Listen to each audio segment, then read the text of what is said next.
Le christianisme est une grande religion. Selon l'étude de l'Institut Global Christianity, le nombre de chrétiens dans le monde a quadruplé au cours du siècle dernier.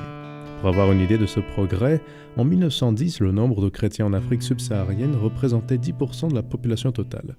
En 2010, ce nombre s'élevait à 63%. Actuellement, 126 pays ont une majorité chrétienne tandis que 71 pays ont une minorité. La Bible, premier livre du christianisme, occupe la première place depuis 50 ans des livres les plus lus au monde, avec 3,9 milliards d'exemplaires vendus en 3000 langues différentes.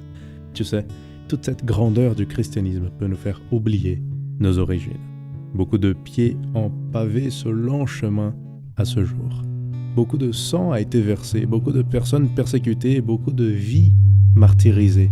Il y a une traînée de sang dans l'histoire du christianisme qui pointe vers notre origine. Le fondateur de cette religion, Jésus-Christ, a donné sa vie sur une croix pour sauver l'être humain. Ses disciples qui ont transmis son message à l'exception de Jean ont tous été tués. Les pionniers du christianisme, confrontés à toutes sortes de persécutions et de tortures, et avec leur vie, ont payé le prix de l'avancement de l'Évangile. En se référant à cette période, un historien déclarait « Le sang des martyrs était la semence des chrétiens ». Dans le chapitre 21 du livre des Actes, nous trouvons l'apôtre Paul dans une scène d'adieu avec les frères d'une église chrétienne primitive. Le groupe d'amis a insisté pour qu'ils ne se rendent pas à Jérusalem, car ils risquaient d'être arrêtés. Même face au danger devant lui, écoute la déclaration courageuse de Paul au verset 13. Alors il répondit « Que faites-vous en pleurant et en me brisant le cœur ?